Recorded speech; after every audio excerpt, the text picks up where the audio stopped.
The week before Thanksgiving, I took my first ever vacation alone, a quilting cruise to the Bahamas. It was my daughter Brenda's idea. "Mom, you deserve it," she'd said, pressing the brochure into my hand. "I'll watch the house. It'll be fine."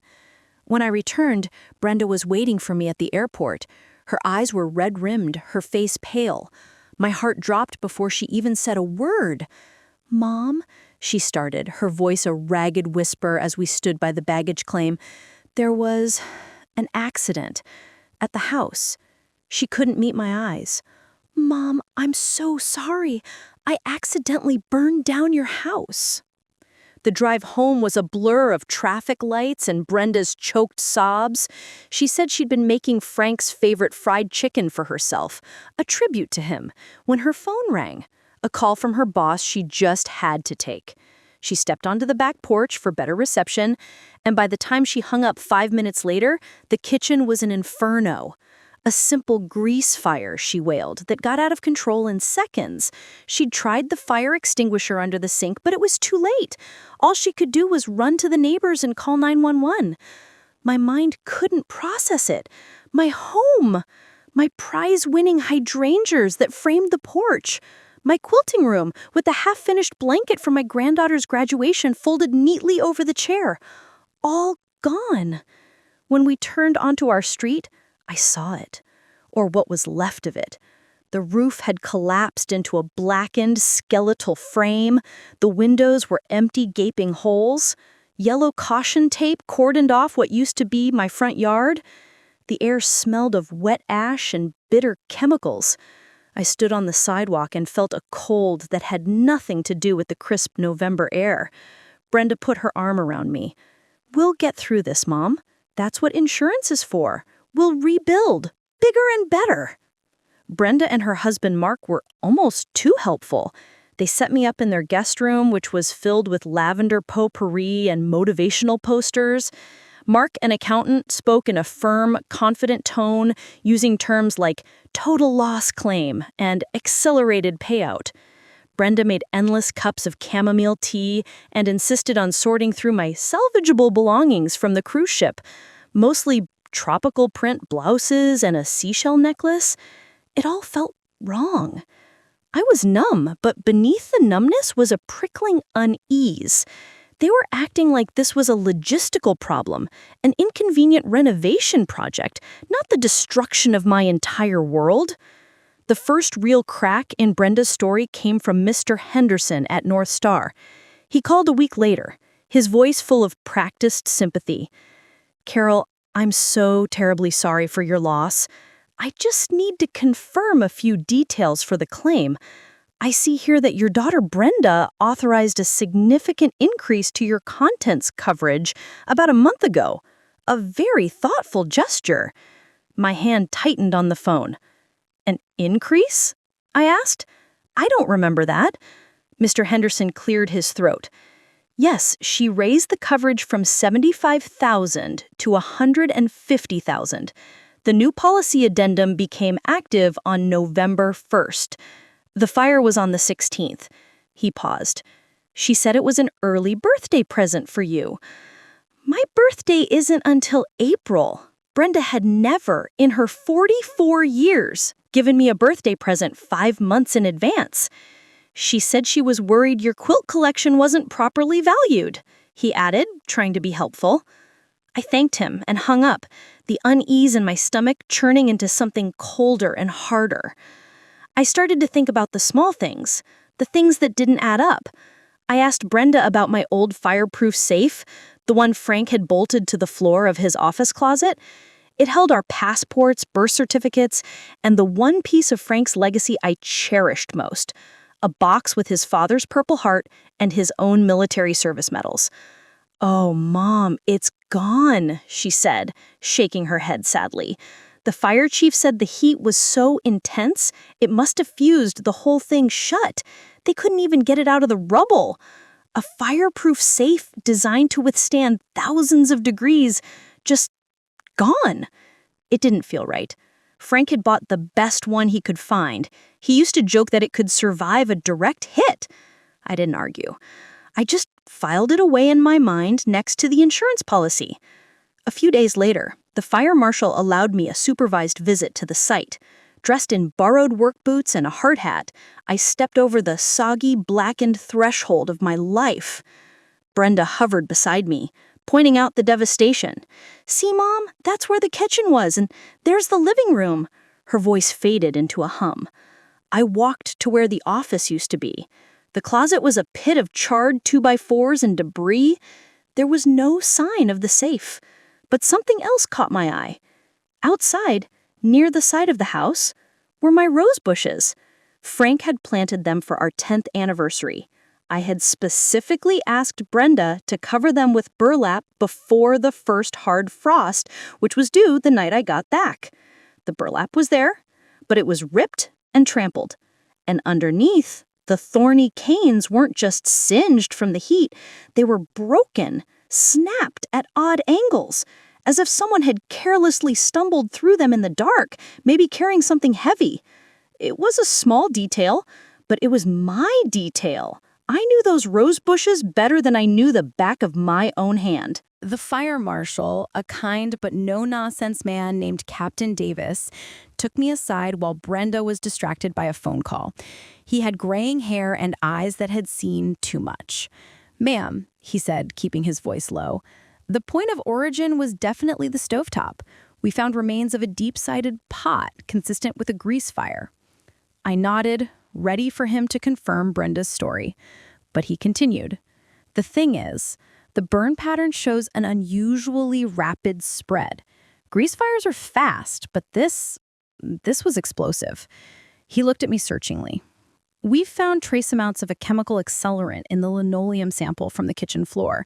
It's not definitive yet, but it's anomalous." My heart started to pound a slow, heavy drumbeat against my ribs. "An accelerant?" I whispered. "Like gasoline?" "Something like it," he said carefully. "Listen, Carol, I have to ask the hard questions. Were you or your husband having any financial difficulties? Anyone hold a grudge against you?" I shook my head, my mind screaming Brenda's name. "No," I said, my voice steadier than I felt. "No, nothing like that.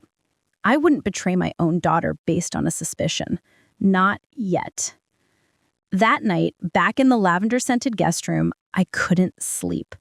I replayed everything in my head. The insurance call, the missing safe, the trampled roses, the word accelerant. I needed something tangible. I remembered that Brenda often threw receipts from her errands into the center console of her SUV. The next morning, while she was in the shower, I told Mark I was just grabbing a book I'd left in her car. My hands were shaking as I rifled through the console. Amidst the gum wrappers and old napkins, I found it. A receipt from Miller's Hardware, dated November 15th, the day before the fire. The timestamp was 4:17 p.m. The items listed were a pack of heavy-duty trash bags, a pair of work gloves, and 4 one-quart bottles of Supreme Light charcoal lighter fluid. I snapped a photo of it with my phone. When Brenda came down for breakfast, I tried to keep my voice casual. "Brenda, honey, I was just thinking, did you find that receipt for the new coffee maker you bought me? The insurance is going to want it." "Oh, Mom, all those receipts were in the kitchen drawer. They're all gone." Later, I asked her about the hardware store receipt, pretending I'd found it on the floor mat. "Oh, that," she said, without missing a beat. "Mark and I were going to grill steaks that night to celebrate you coming home, but then it got too windy. I just tossed it in the console." Grilling steaks in the middle of November in Ohio. She was a terrible liar. Stay till the end, I'll show the truth. My grief for my home was slowly being replaced by a cold, terrifying dread. My daughter, my only child, was either the unluckiest person in the world or a monster. I had to know for sure. My next stop was my neighbor, Eleanor Gable. She was 82, sharp as a tack, and lived directly across the cul-de-sac. She'd brought over a casserole the day after I got back, her eyes full of genuine sorrow for my loss. I called her and asked if I could stop by for a cup of tea. As we sat in her tidy living room surrounded by porcelain cats, I gently broached the subject. Eleanor, I know this is a long shot, but your new security camera, the one that looks out over your driveway, does it happen to see my house at all? Her face brightened. Oh, my son Tim installed that Ring doorbell for me. It sees the whole street. Let me see, dear. I can pull up the history on my tablet. She fumbled with the device for a moment, her brow furrowed in concentration. Here we are, she said, turning the screen to me. November 16th. My blood ran cold. The video history was laid out in a timeline with little thumbnails for every time motion was detected. 4:45 p.m., Brenda's dark blue SUV is seen pulling out of my driveway and turning left away from the neighborhood. 4:50 p.m., nothing. Silence. 4:55 p.m., nothing. The street is quiet and empty. 5:02 p.m., a faint wisp of gray smoke begins to curl from one of the front kitchen windows of my house. 5:06 p.m., the smoke is thicker, now visibly black. 5:10 p.m., Eleanor's neighbor from 2 doors down, Mr. Henderson's son, is seen running out of his house with his phone to his ear, the first 911 call. 5:15 p.m., the first fire engine screams around the corner. Then I saw it. 5:22 p.m., Brenda's dark blue SUV reappears, driving slowly past the chaos. It doesn't stop. It just cruises by, then turns at the end of the cul-de-sac and disappears again. Brenda had told me and the police and the insurance company that she ran in a panic to Eleanor's house to call 911 after the fire. But there she was, leaving my home a full 15 minutes before the first sign of smoke and then returning later to watch it burn from a distance like a casual spectator. The lie was so complete, so audacious, it took my breath away. Can you send me that video, Eleanor? I asked, my voice barely a whisper. Of course, dear, she said, patting my hand. Anything to help. Back at Brenda and Mark's house, I felt like a spy in enemy territory. Every creak of the floorboards made me jump. Every time one of them asked if I was okay, I had to force a smile and say I was just tired. That night, I waited until they were asleep and went downstairs to the family computer. My own laptop had been in the fire, of course, so I had to use theirs. I logged into my North Star Mutual Insurance account. My hands trembled as I entered my password. There it was, in black and white. Policy Addendum 44B-1. Coverage increase, personal contents. Requested by Brenda Miller, daughter, power of attorney. Effective date, November 1, 2023. Power of attorney? Frank had set that up years ago in case I became ill. It was never meant for this. I scrolled down, my eyes scanning for any other changes.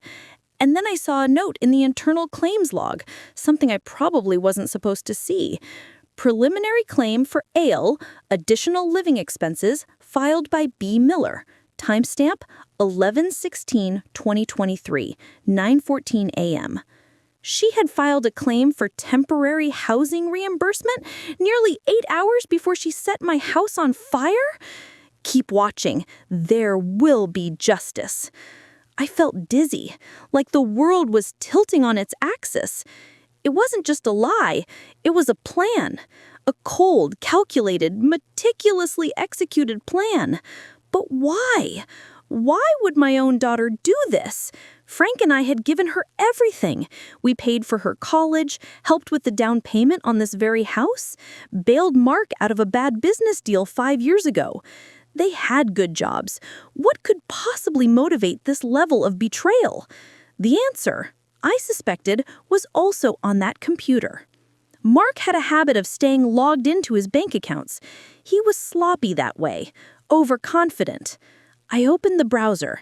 His banking portal was the first bookmark, and it was still logged in. My breath hitched. I clicked on it. It wasn't a pretty picture. Credit card after credit card was maxed out. Visa, $22,450, balance due. MasterCard, $18,700, past due. A car loan for Mark's oversized pickup truck showed 3 missed payments. But the worst was an email inbox tab left open next to the banking portal. It was from a company called Quick Lend Solutions. The subject line was, "Final demand for payment, loan number 78-B4C."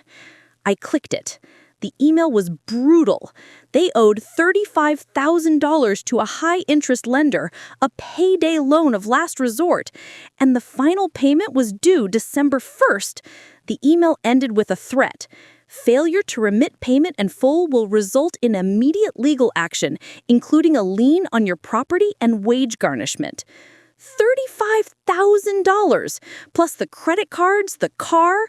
They were drowning, and the insurance money from my incinerated life was their life raft. I looked at the number on the loan document, $35,000. It wasn't a life-changing amount of money for a desperate person to inherit, but it was exactly the kind of hole that a fraudulent insurance claim of $150,000 could patch up with plenty left over. They weren't just going to pay off their debts. They were planning to profit. The phrase Brenda had used on the ride from the airport echoed in my head. "We'll rebuild, bigger and better." She wasn't talking about my house. She was talking about her life. I printed the email from the loan company and the screenshots of their banking statements, my hands moving with a strange, disconnected calm. I walked back upstairs, the papers clutched in my hand like a death certificate for the daughter I thought I knew. I sat in the dark of the guest room, the evidence laid out on the bedspread. There was no more doubt, no more hoping for a misunderstanding. My daughter had looked me in the eye, hugged me, and lied as she served me chamomile tea in a house bought with my money, while the ashes of my home were still cooling. She hadn't just burned down my house. She had burned down my trust, my love, my entire past. The question was no longer if she did it, but how I was going to prove it. Mark was an accountant. He was careful with numbers, but sloppy with his own digital security. He was arrogant. He thought no one would ever look. And I knew, with a certainty that settled deep in my bones, that he was the engine behind this entire monstrous plan. Don't click away. He'll get what's coming.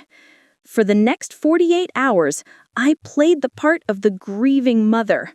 I was a fragile, heartbroken old woman lost in a fog of sorrow. I let Brenda pat my hand and tell me everything would be all right. I let Mark pontificate about investment strategies for the insurance money.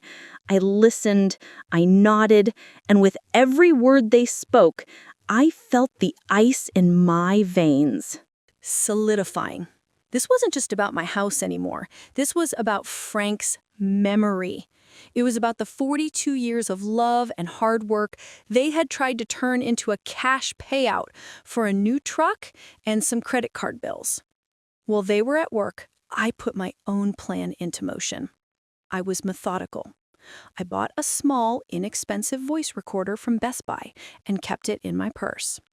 I went back to Eleanor Gable and, with her permission, used a USB stick to make a high-quality copy of the Ring doorbell footage from the day of the fire. My next stop was Miller's Hardware. I walked in and found a young man restocking shelves. I showed him the photo of the receipt on my phone. "I was wondering if you could help me," I said, putting on my most confused old lady voice. "My daughter bought some things here on the 15th, and she can't remember what brand of work gloves she got. It was a gift for my son-in-law, you see." The young man was happy to help. He led me to the security office and had the manager pull up the footage from that day. There was Brenda on the screen, clear as day, at 4:17 p.m. But she wasn't just buying one bottle of lighter fluid. She was at the checkout with a cardboard case containing 12 bottles. The clerk even had to do a price check on it.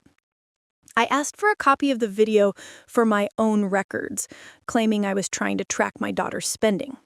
The manager, eager to help a sweet old lady, burned it onto a DVD for me right then and there. The last piece of the puzzle was the insurance addendum, the one granting Brenda power of attorney to make changes. North Star Mutual emailed me a scanned copy of the signature page at my request. The signature was a decent forgery of my own, but I knew I'd never signed it. The document had been notarized. I recognized the notary's name, a woman Brenda had used before for some house refinancing paperwork.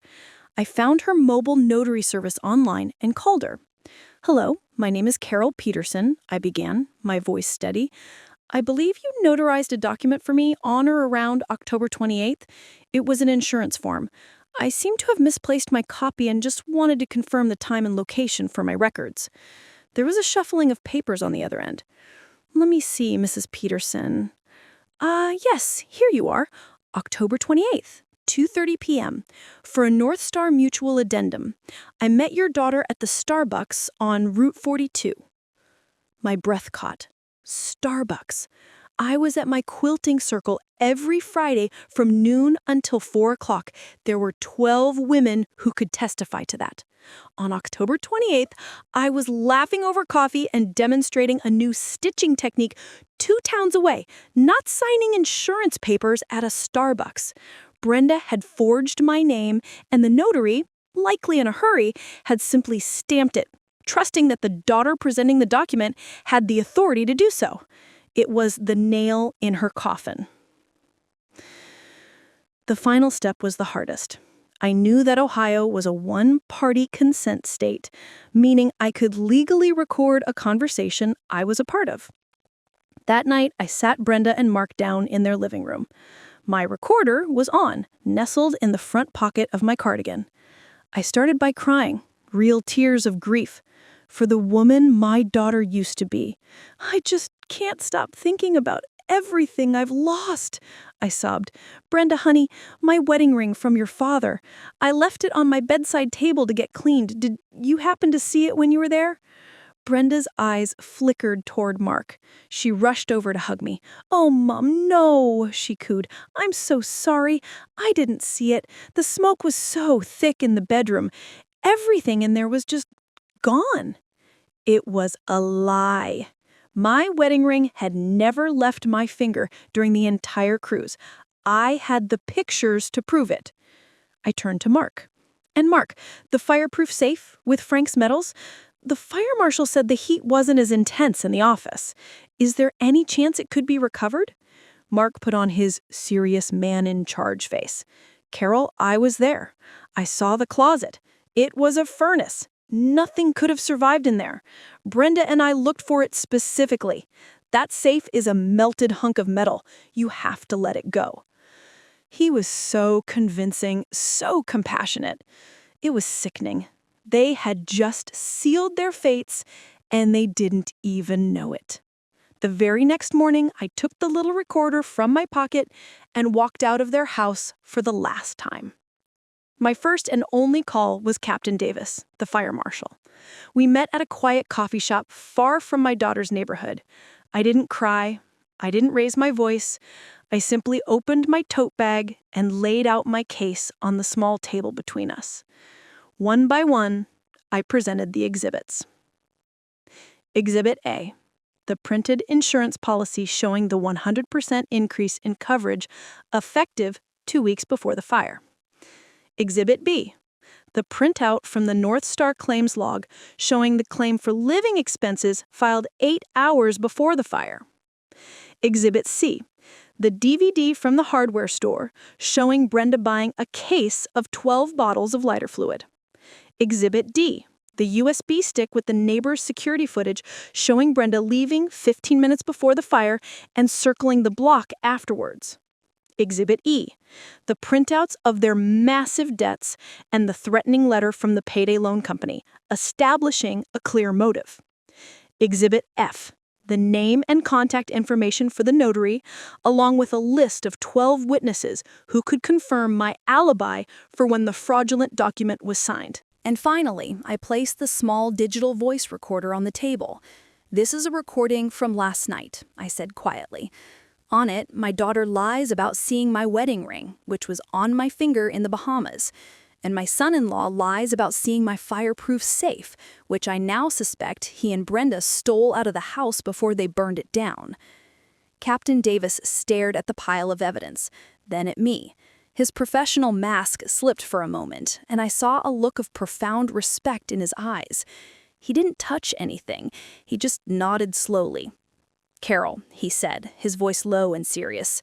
"Thank you. This is more than enough. I'll make a call to Detective Miller at the Maple Creek PD. We'll handle it from here." I didn't go back to their house. I checked into a modest hotel and waited. The call came 2 days later. It was Detective Miller. He told me they had executed a search warrant on Brenda and Mark's home that morning. He said they had arrested them both. He didn't offer details, but his tone was grim. "Their stories fell apart the second we presented them with the video evidence," he said. "They crumbled." He also told me they'd found something in the back of Mark's pickup truck, hidden under a tarp, a slightly scorched but intact fireproof safe. The next day, I went to the police station. An officer brought the safe into an interview room. They had to pry it open as Brenda and Mark didn't have the key. And there, inside, were my passports, our birth certificates, and nestled in its velvet box, my father-in-law's Purple Heart, alongside my husband's medals. They had saved it not out of sentiment, but because they planned to sell the medals for cash. Holding that box in my hands, I finally let myself weep. Not for the house, but for the depth of the betrayal. The legal process was agonizing. Brenda and Mark were charged with aggravated arson, insurance fraud, and grand theft. Faced with the mountain of evidence I had gathered, their lawyers advised them to take a plea deal. They pleaded guilty to all charges, which spared me the horror of having to testify against my own daughter in open court. The judge was not lenient. He spoke of the vile nature of their crime, the exploitation of a grieving widow by her own flesh and blood. Mark received a sentence of 12 years in a state penitentiary. Brenda, as a first-time offender, who expressed remorse at her sentencing, received 7. The insurance claim was, of course, denied. North Star Mutual, however, reviewed my original untainted policy. They treated me as the victim of the fraud, not a party to it. And after a lengthy review, they paid out the full value of the house and the original contents policy, the $75,000 I'd carried for years. It was more than enough. I never rebuilt the house on the cul-de-sac. The memories there were beautiful, but the final one was too ugly to live with. I sold the empty lot to a young family with 2 small children. With the insurance money and the sale of the land, I bought a bright, sunny condominium in a lovely 55-plus community on the other side of the state, closer to my sister. It has a walk-in closet big enough for a small quilting studio and a balcony where I can grow roses in pots. I have my husband's medals on my new mantelpiece, and I wear his wedding ring on a chain around my neck, next to my own. It's a quiet life. Sometimes, late at night, the grief for the daughter I lost washes over me, a sharp and sudden pain, but it's followed by a sense of peace. I survived. I sought justice, not revenge, and I found it. I am not the fragile old woman my daughter thought I was. I am the woman who built a life with her own 2 hands, and when it was destroyed, had the strength to expose the truth and build another one. To all of you out there, my advice is simple. Check your own paperwork. Ask questions. Never give anyone blind control over your life, not even the people you love the most. Trust has to be earned every single day. And know that you are stronger than you think.